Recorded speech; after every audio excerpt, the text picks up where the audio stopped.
Bonjour, je me présente Béatrice Hérault, créatrice textile et quilteuse depuis plus de 30 ans. Carole m'a proposé de vous présenter le Quilt Mystère Quiltmania 2024.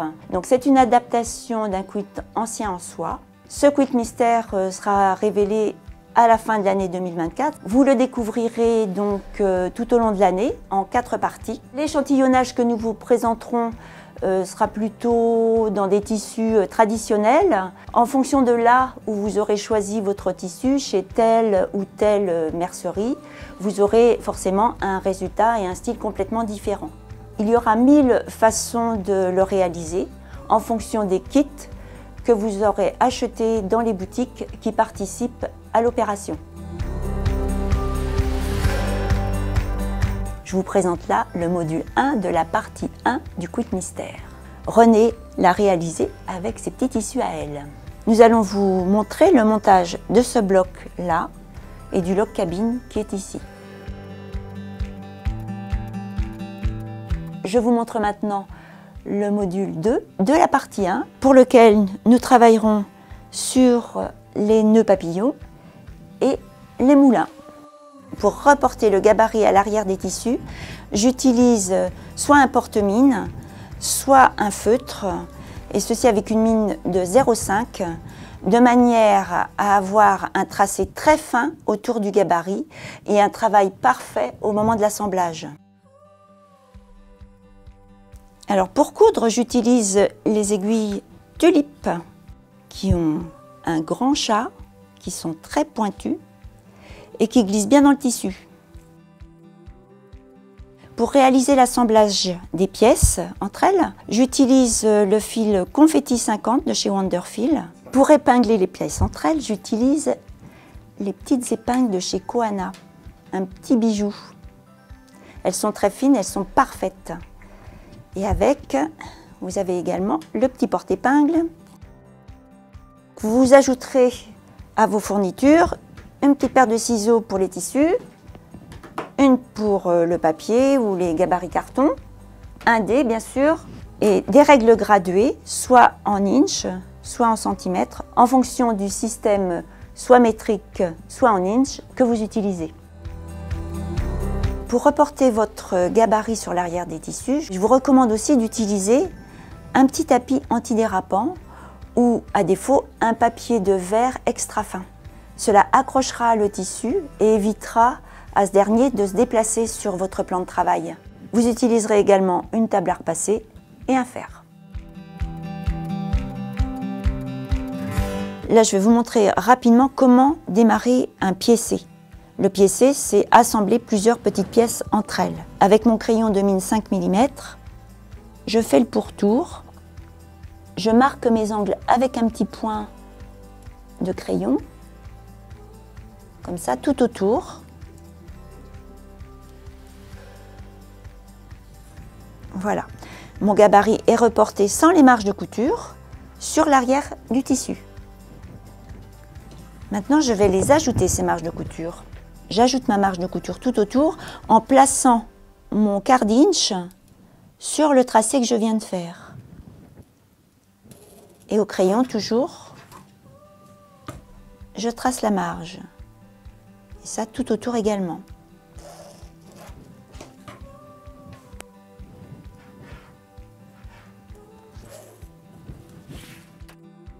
Maintenant que nous avons vu comment tracer les gabarits à l'arrière des tissus, je vais vous montrer comment réaliser ce bloc. Ce bloc est donc constitué de 2 four patch ou 2 carrés de 4. Donc, vous l'avez ici. Et dans un second temps, 2 carrés bicolores, toujours en utilisant des tissus contrastés, de façon à bien redessiner le motif lors de l'assemblage. Pour un faux patch ou un carré de 4, sur l'arrière des tissus choisis, donc contrastés, vous allez reporter le gabarit carré. Vous allez ensuite disposer vos 2 carrés endroit contre endroit et bord à bord et coudre d'un angle à un autre avec un petit point endroit et quelques petits points arrière. Je vais vous montrer ça sur la pièce suivante. J'ai donc cousu mes 2 carrés par paire. Je les superpose endroit contre endroit, bord à bord. Je vais prendre mes jolies petites épingles et je vais superposer pareil avec l'épingle. Je vais bien prendre le point d'intersection, enfin l'angle ici, avec l'autre à l'arrière. Il est très important d'avoir des aiguilles fines de façon à ne pas avoir de décalage.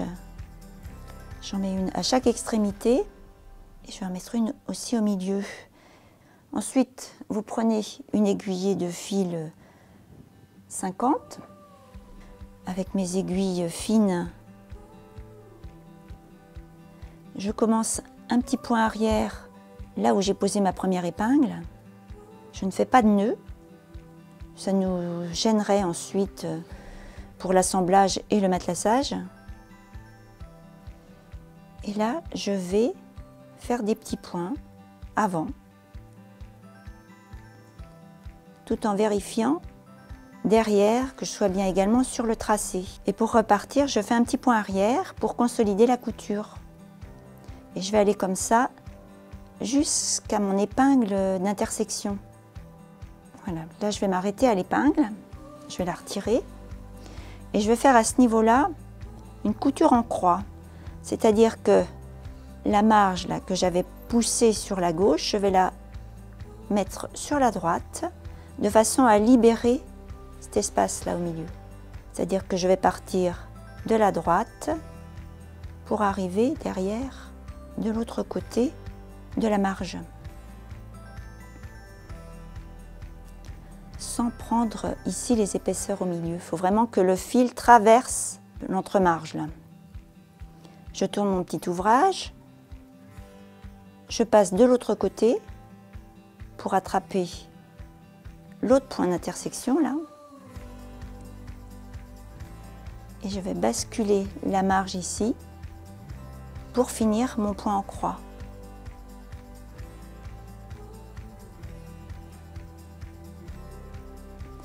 Ça c'est fait pour avoir une belle intersection. Voilà, et je continue de la même manière que j'ai commencé. Je vais atteindre l'autre extrémité et je m'arrête à l'épingle. Et je fais ici 1 ou 2 petits points arrière pour arrêter la couture.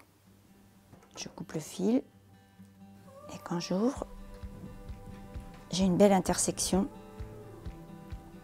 à ce niveau-là. Nous n'ouvrons pas les coutures en patchwork, nous les laissons soit d'un côté soit de l'autre. Au moment du repassage, on s'arrange pour avoir ce petit tourniquet, je dirais, ici au milieu, de façon à dégager notre couture en croix. Le carré de 4 étant terminé, nous allons maintenant pouvoir passer au carré bicolore.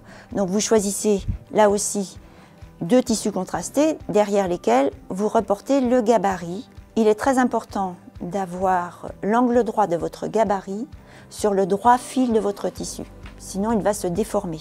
Donc pour cela, sur l'arrière de 2 tissus contrastés, vous reportez votre gabarit, donc je dis bien l'angle droit ici, pareil pour l'autre. Vous allez les superposer, poser des épingles aux 2 extrémités, comme nous avons fait tout à l'heure pour le faux patch. Alors mettez-en un petit peu plus parce que du coup, notre pièce ici se trouve dans le biais.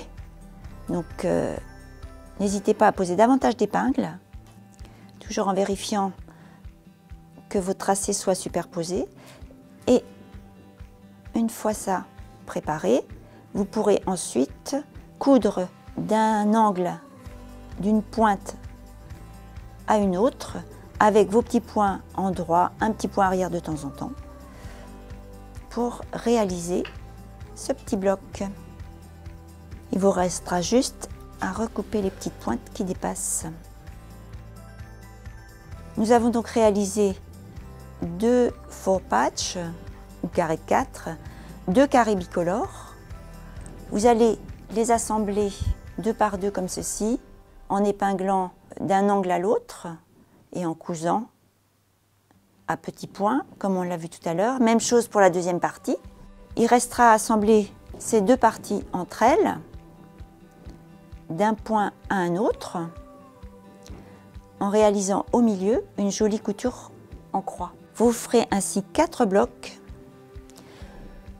Vous allez les coudre ici par 2 fois, et ensuite vous ferez une couture centrale pour assembler les 2 parties entre elles. Ce bloc étant terminé, nous allons passer maintenant au log cabine.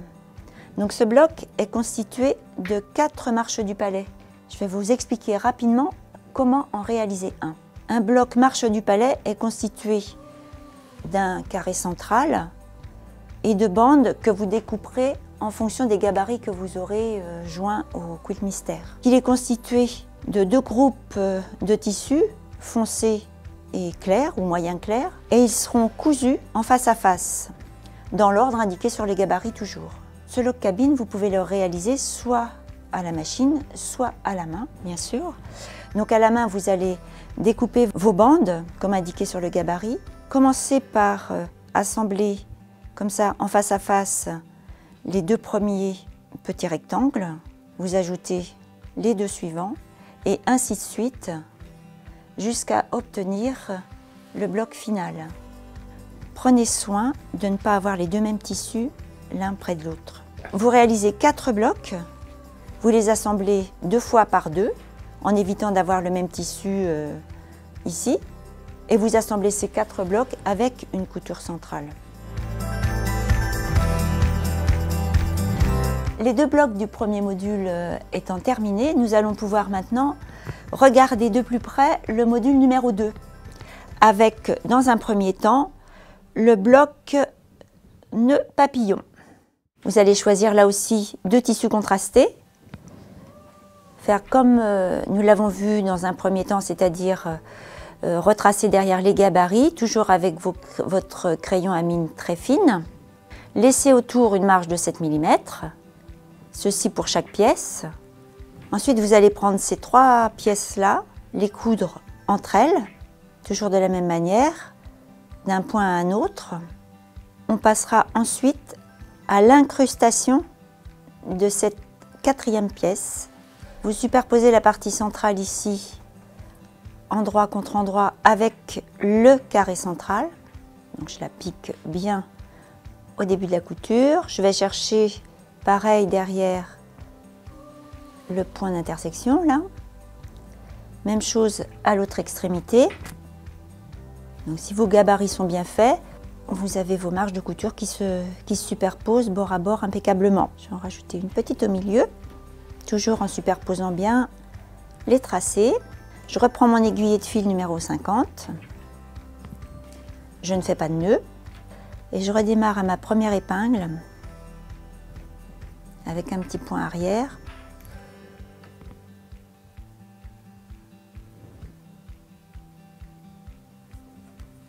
Je poursuis avec un petit point avant, plusieurs points comme ça, petit point arrière, et voilà, et j'arrive là.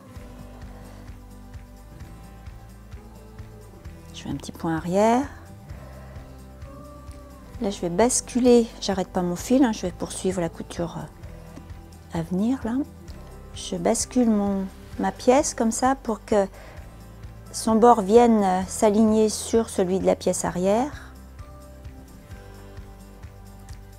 Je mets une épingle.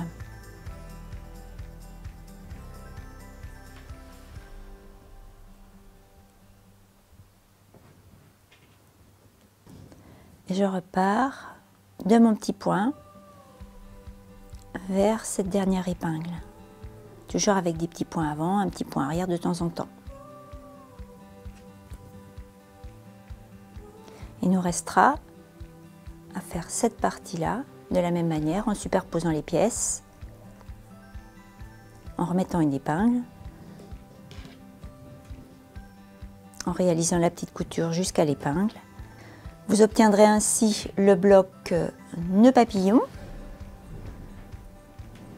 À l'arrière, vous dégagerez les angles, les intersections de couture en repassant et en formant les petits tourniquets de façon à avoir des intersections sur l'endroit propres et bien marquées.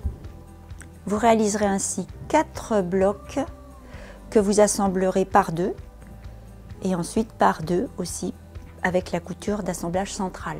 À l'arrière, vous vous arrangerez pour avoir votre petit tourniquet au centre, toujours pour la même raison, bien dégager la couture d'intersection. Je vais vous expliquer maintenant le moulin. Vous allez réaliser 4 carrés bicolores identiques. Vous choisissez 2 tissus, plus ou moins contrastés, et à l'arrière des tissus, vous reportez les gabarits en ajoutant la marge de couture de 7 mm ou d'1/4 d'inch. Vous allez donc réaliser 4 carrés bicolores identiques, et pour chacun, vous allez coucher la marge toujours sur le même tissu. Finir avec cet assemblage de couture centrale. On épingle pour superposer les points de couture. J'épingle à l'autre extrémité. Au milieu, je vais aller en placer une aussi pour superposer toutes ces intersections là, toutes ces pointes. Et je vais en rajouter également de chaque côté.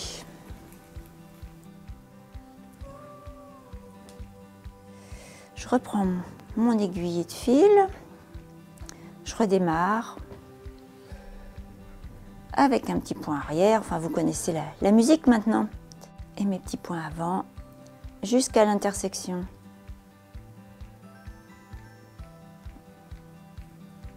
On vérifie derrière, un petit coup d'œil, histoire de se rassurer, mais si les marges sont bien faites, il n'y a pas de souci, tout s'aligne tout seul.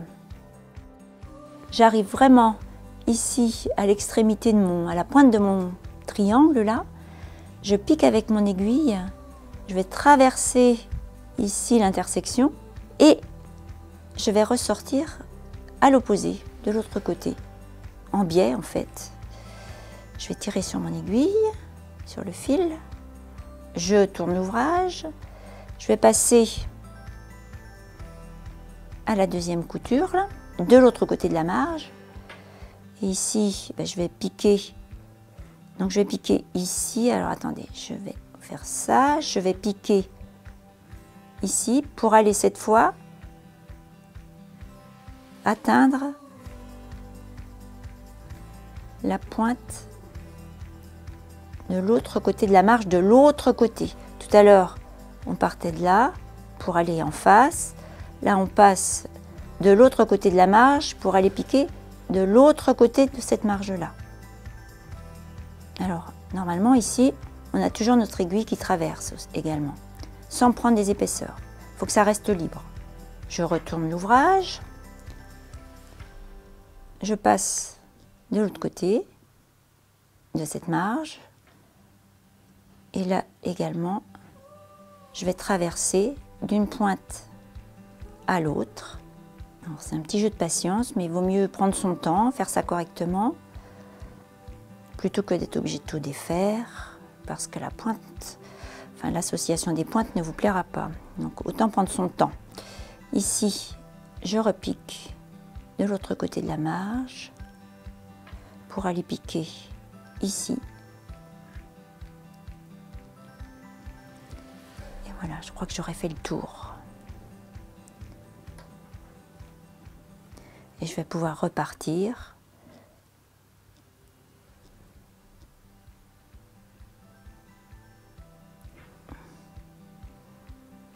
Jusqu'à l'extrémité de mon deuxième triangle.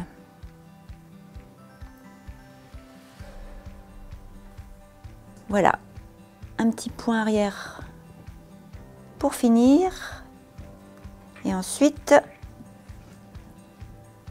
vos marges étant toujours couchées du même côté sur les carrés bicolores, vous allez pouvoir retrouver votre petit tourniquet qui va se former au centre de façon à dégager la couture des pointes centrales.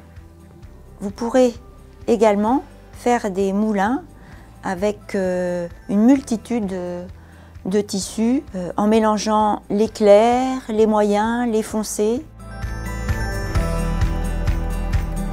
Nous arrivons donc au terme de cette première séance. J'espère que vous avez trouvé là des petites astuces pour avancer de façon satisfaisante dans ce quilt mystère. J'ai avec moi Renée. Peut-être as-tu des petits conseils à apporter à ces dames là qui trépignent. Merci Béa d'avoir mis mes explications en images. Oui, mesdames, je ne peux que vous encourager à vous lancer sans crainte. Je ne vous ai pas facilité la tâche en nous mettant que du noir et blanc, je sais, c'est comme ça le jeu. Alors n'ayez pas peur, foncez et on appréciera le résultat. Et nous nous retrouvons dans 3 mois pour la deuxième partie du quilt mystère. Donc à très bientôt.